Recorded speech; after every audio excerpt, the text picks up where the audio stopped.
What's up, Star Wars fans? Welcome to the Hyperspace Database. I'm Jonesy the Mandalorian, your host here with today's topic, the Pulsar Skate.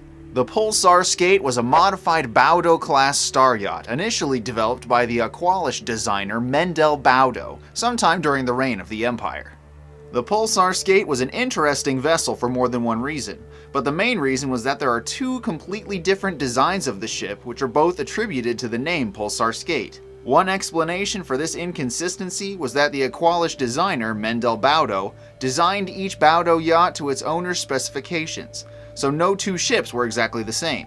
Let's start with this smoother variant, which was a favorite design of rich young pilots. This model was a sport yacht, though technically a light freighter, coming in at 32 meters long or 105 feet. It had a max atmospheric speed of 1,200 kilometers per hour or 746 miles per hour, and had a Class 2 hyperdrive with a backup Class 7. It was armed with one laser cannon turret, which was more evidence of the fact that it was not designed for combat initially.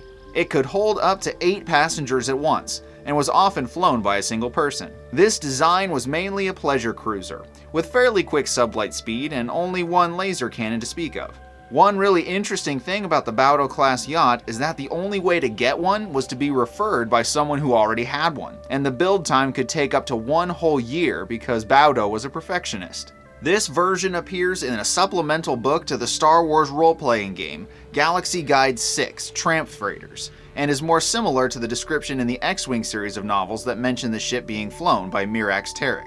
The second version of the ship appears in the X-Wing Rogue Squadron comic books by Dark Horse Comics, as well as in art for the Star Wars customizable card game. This version, as you can see, is much different than the first, though this version is probably the more popular version tied to the smuggler Mirax Terrik. The Pulsar Skate was originally owned by the smuggler Booster Terrik, though it would later be passed on to his daughter Mirax after the smuggler was jailed in the spice mines of Kessel. The ship was seen around 5 years before the Battle of Yavin at the Gus Treda space station, which was run by the Antilles family, which included a young Wedge Antilles.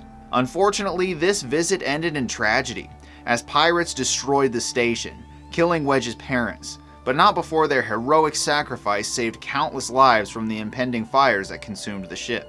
Booster saved Wedge before the station was destroyed, and looked after him until he struck out on his own, as the Terriks and the Antilles were old family friends. Many years passed after this, and eventually Booster's spice smuggling caught up to him, and he was jailed in the spice mines of Kessel. And after this point, Mirax took up the trade and kept her father's ship going. Mirax used the ship for many different things after this point, from smuggling contraband for the New Republic and Bacta during the Bacta War crisis, to eventually establishing legitimate trade as a premier interstellar art dealer, though Mirax would use the ship many times to help her family out of jams, as well as evacuating them from imprisonment by the forces of the Galactic Alliance during the Second Galactic Civil War against Darth Caedus.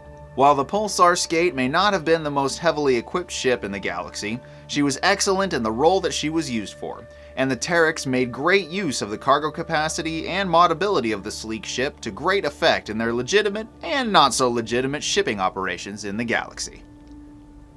Want to know more about Star Wars topics just like this one? Be sure to stick around to the end for some secret trivia, hit those like and subscribe buttons, and check out my other videos for great Star Wars content. Be sure to chat with me in the comments too, because I love talking to you guys. Super special shout out to my Gold Captain level Patreon supporters Nick Sutphin, Miss 2003, and Matthew Scott. Your continued support is so appreciated. Thank you so much. Thank you guys for watching this episode. Talk with me in the comments, recommend something for a future episode, check out my other videos, and just chat with me on social media. I love talking to you guys. We will see you in the next episode.